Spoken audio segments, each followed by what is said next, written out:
The Memorandum of Understanding between the IUPAC and OPCW signed December last year outlined a framework for further cooperation between IUPAC and the OPCW with a view towards achieving their common goal and objectives and to provide benefits to further respective programs and areas of work. As president of IUPAC and as a chemist, I look forward to new and continuing collaboration with the OPCW and its member institutions and to new contributions from the world of chemistry that assists the OPCW and the CWC in achieving its goals. It is an honor to represent IUPAC at the Conference of State Parties, and I wish you every success in your deliberations at this conference. I would like to especially thank Director General Ambassador Uzum Chu for his dedication to the ideals of the world free of chemical weapons and for his outstanding human qualities. I would like to thank the Secretariat and all of you, the representatives of the state parties to the convention, for your kind and generous invitation for me to speak here today. Thank you.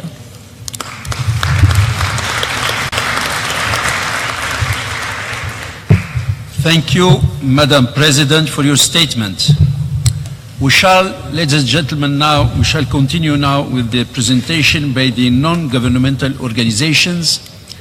I would like to give the floor now to the NGOs coordinator, Mr. Paul Walker, Director, Environmental Security and Sustainability, Green Cross International, to present the speakers. You have the floor, sir. Thank you very much, Mr. Chairman. Mr. Chairman, Director General, Deputy Director General, colleagues and friends, we have 20 speakers representing non-governmental organizations and non-governmental experts from around the world, of about 200 individuals who have registered for this conference. So let me just begin and introduce them one by one. Our first speaker is Dr. Abdelmajid Azzouzi from the Rif Memory Association in Morocco. Dr. Azzouzi, please. Shukran, Sayyidi Rais. Thank you, Chairperson. Mr. Chairman, Director General, distinguished delegates, OPCW and CWC coalition colleagues, ladies and gentlemen. It is an honor and a pleasure to be with you once again, to be able to speak on behalf of our association in this distinguished conference. Thank you for this opportunity that has come true thanks to the support of Dr. Paul Walker. I must congratulate him for involving civil society in the activities of the CWC coalition. Let me take this opportunity on behalf of the Rif Memory Association to reaffirm our adherence to the values of the CWC. We feel fully committed to the principles and aims of the CWC, namely eliminating weapons of mass destruction by prohibiting the development, production, acquisition, stockpiling, retention, transfer, or use of chemical weapons by states parties. Mr. Chairman, according to the Convention, states parties are committed to destroying any stockpiles of chemical weapons they may hold and any facilities that produce them, as well as any chemical weapons they abandoned on the territory of other states parties in the past.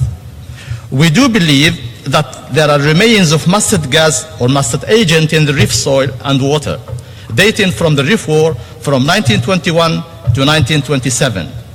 The danger of this toxic agent can last for decades, as well as its effects on the environment and public health. Mr. Chairman, I stood here last year to present a number of recommendations in the name of our association and in the name of all the Rifians. These I reiterate and remind the audience today of the main points. 1. Recognition on the part of the offenders of the use of chemical weapons against Rifian civilians. 2. Ensuring free access to the colonizers' military archives. 3. Freedom of investigation of the effects of chemical warfare with the help of experts from all over the world. 4. Making the appropriate reparations to the Rif and its inhabitants on the part of the offenders. This would begin to bring some justice to them. 5. carrying out projects for the aim of detecting contaminated areas in the reef and destroying remains of chemical substances, and conducting scientific studies on the long-term effects of mustard agent and the possibility of mutation of cancerous germ cells through genetic heredity. Mr. Chairman, the rate of cancer cases in the reef compared to the other regions in Morocco is extremely high and frightening. People in the reef are crying out for clear answers. They need to know where the causes lie. They need clear answers to pressing questions such as, how much mustard gas was used in the reef war? How have the military authorities gotten rid of the remains of mustard gas left from the war and produced in their factories, especially La Maestranta on the Mediterranean coast in the Moroccan territory? Can mustard gas cause cancer in later generations through mutation of cancerous germ cells on genetic heredity?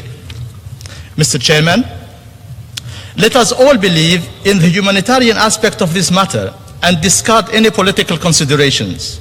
The Reefians are dying every day and can no more wait for the politicians and military authorities to get over their differences before they decide to provide them with clear answers to questions such as the ones I have stated previously. Thank you for your kind attention, and I wish for this statement to be made part of the final CSP record and posted on the external server and website. Thank you. Thank you, Dr. Susi. Our next speaker will be Ambassador